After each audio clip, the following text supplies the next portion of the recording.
পাকিস্তানের হয়ে ভারতকে চোখ রাঙালো আন্তর্জাতিক আদালত, বড় পরাজয়ে মুখ থুবড়ে পড়ল ভারত।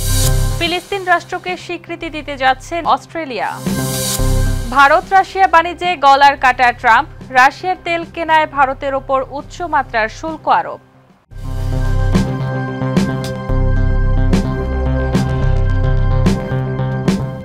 দর্শক, আমন্ত্রণ মাই টিভি আই নিউজে। এতক্ষণ দেখছিলেন শিরোনাম, সাথে আছি আমি শাহিলি আক্তার। লিলি হালাল বিউটি সোপ, বিএসটিআই কর্তৃক সনদপ্রাপ্ত দেশের প্রথম হালাল বিউটি সোপ, দীপ্তিময় উজ্জ্বল ত্বকের জন্য। এবার পাকিস্তানের হয়ে ভারতকে চোখ রাঙালো আন্তর্জাতিক সালিশ আদালত। সিন্ধু নদের পানি বন্টন চুক্তির উপর থেকে ভারতের স্থগিতাদেশ প্রত্যাহারের নির্দেশ দিয়েছে হেগ ভিত্তিক আদালত। আদালত জানায়, পশ্চিমাঞ্চলীয় নদীগুলোর প্রবাহ বাধামুক্ত রাখতে হবে এবং বাঁধ নির্মাণ হলে চুক্তি মেনে করতে হবে। পাকিস্তানকে ন্যায় বিচারের বিজয় বললেও ভারত এখন অনিশ্চিত। বিস্তারিত রিপোর্টে। এবার পাকিস্তানের হয়ে ভারতকে চোখ রাঙালো আন্তর্জাতিক আদালত। এ যেন পাকিস্তানের কাছে ভারতের বড় পরাজয়। নেদারল্যান্ডসের হেগ ভিত্তিক আন্তর্জাতিক সালিশ আদালত ভারতের উপর থেকে সিন্ধু নদের পানি বন্টন চুক্তির স্থগিতাদেশ তুলে নিতে নির্দেশ দিয়েছে। একই সঙ্গে আদালত স্পষ্ট জানিয়ে দিয়েছে, চুক্তির শর্ত ভঙ্গ করে সিন্ধু বা এর উপনদীতে বাঁধ বা জলবিদ্যুৎ কেন্দ্রের মতো স্থাপনা নির্মাণ করা যাবে না। গত 8 আগস্ট ঘোষিত এ রায় পাকিস্তানের জন্য বড় সাফল্য হিসেবে দেখা হচ্ছে। এর আগে 22 এপ্রিল জম্মু কাশ্মীরের পেহেলগামে ভয়াবহ জঙ্গি হামলায় 25 জন ভারতীয় এবং 1 জন নেপালি নিহত হওয়ার পর ভারত প্রতিক্রিয়াস্বরূপ 1960 সালে সিন্ধু পানি বন্টন চুক্তি স্থগিত করে। এতে পাকিস্তানের পশ্চিমাঞ্চলীয় নদ সিন্ধু ঝিলাম ও চেনাবের পানি প্রবাহ মারাত্মকভাবে কমে যায়, যা দেশটির কৃষি ও অর্থনীতিতে বড় ধাক্কা আনে। চুক্তি স্থগিতের প্রতিবাদে পাকিস্তান আন্তর্জাতিক সালিশ আদালতে মামলা করে। আদালত রায়ে উল্লেখ করে, চুক্তির মূল শর্ত অনুযায়ী ভারতকে পশ্চিমাঞ্চলীয় নদগুলোর প্রবাহ বাধামুক্ত রাখতে হবে। পাশাপাশি বাঁধ নির্মাণের পরিকল্পনা থাকলে সেটি অবশ্যই চুক্তির বিধানে মেনে করতে হবে। পাকিস্তান এই রায়কে ন্যায় বিচারের বিজয় বলে স্বাগত জানিয়েছে। দেশটির পররাষ্ট্র মন্ত্রণালয় এক বিবৃতিতে জানায়, আদালতের এ নির্দেশ পাকিস্তানের পানির অধিকার রক্ষার পথে বড় পদক্ষেপ। অপরদিকে ভারত এখনও আনুষ্ঠানিক কোনো প্রতিক্রিয়া জানায়নি। এবার রাশিয়ার তেল কেনায় ভারতের ওপর উচ্চমাত্রার শুল্ক আরোপ করল মার্কিন প্রেসিডেন্ট ডোনাল্ড ট্রাম্প। মার্কিন প্রেসিডেন্ট জানিয়েছেন, রাশিয়ার তেল কেনায় ভারতের ওপর যুক্তরাষ্ট্রের আরোপিত 50% শুল্ক মস্কোর অর্থনীতিতে বড় আঘাত এনেছে। তার দাবি, রাশিয়ার সবচেয়ে বড় ক্রেতাদের মধ্যে ভারত অন্যতম হওয়ায় এই সিদ্ধান্ত কার্যকর হয়েছে। ট্রাম্প বলেন, এই শুল্ক শুধু রাজস্ব আনার মাধ্যম নয়, বরং আন্তর্জাতিক অস্থিরতা কমাতেও ভূমিকা রেখেছে। বিস্তারিত রিপোর্টে। এবার ভারত রাশিয়া বাণিজ্যে গলার কাটা হয়ে দাঁড়ালো মার্কিন প্রেসিডেন্ট ডোনাল্ড ট্রাম্প। রাশিয়ার তেল কেনায় ভারতের ওপর আরোপ করল উচ্চ মাত্রার শুল্ক।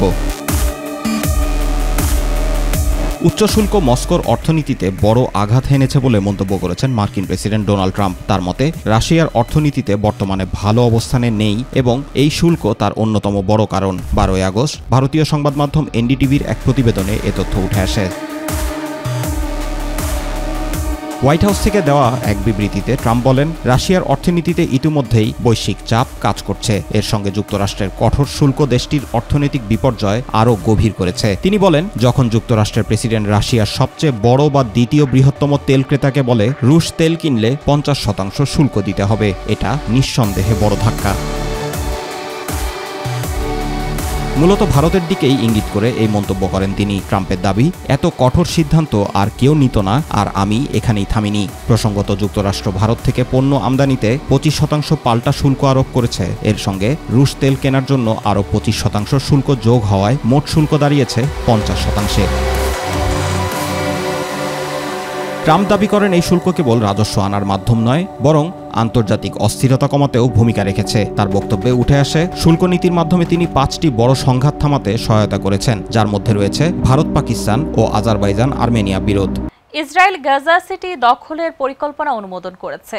প্রধানমন্ত্রী নেতানিয়াহু একে যুদ্ধ শেষের উপায় বলেছেন। তবে জাতিসংঘ সহ বিভিন্ন দেশ এটিকে মানবাধিকার লঙ্ঘনের ঝুঁকি বলে নিন্দা জানিয়েছে।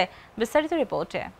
গাজা সিটির পূর্ণ নিয়ন্ত্রণ নেওয়ার সামরিক পরিকল্পনা অনুমোদনের পর ইসরায়েলকে ঘিরে আন্তর্জাতিক মহলে তীব্র প্রতিক্রিয়া দেখা দিয়েছে।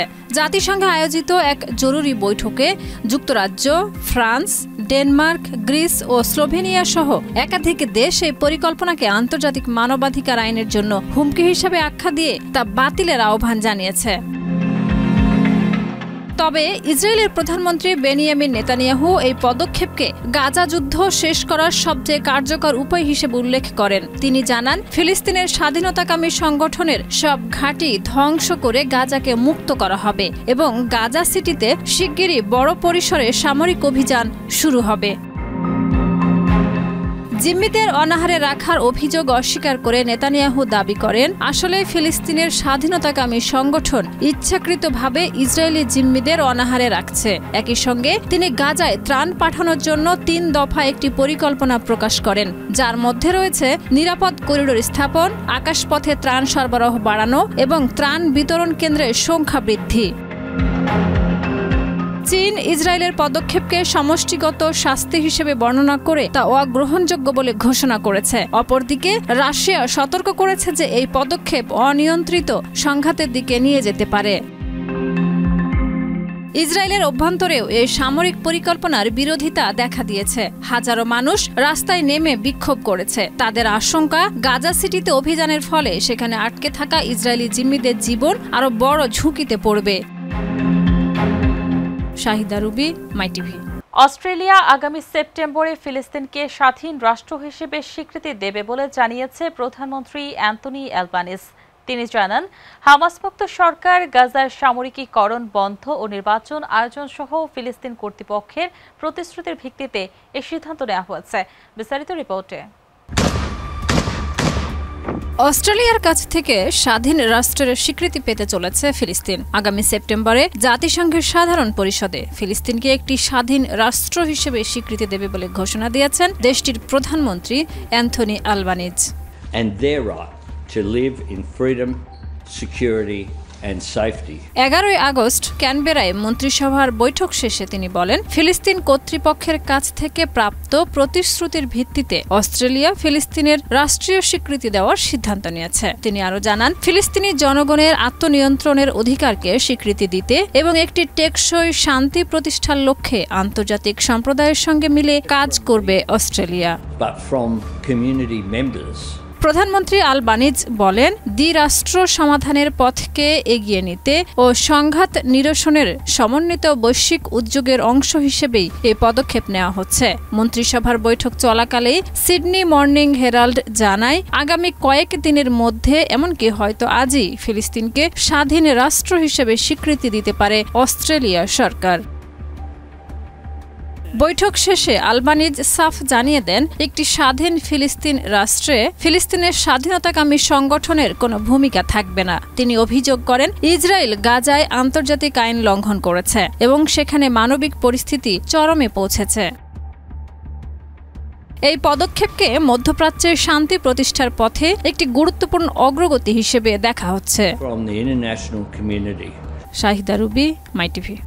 দর্শক, এ ছিল আজকের মাইটিভি আই নিউজ। ধন্যবাদ এতক্ষণ সাথে থাকার জন্য।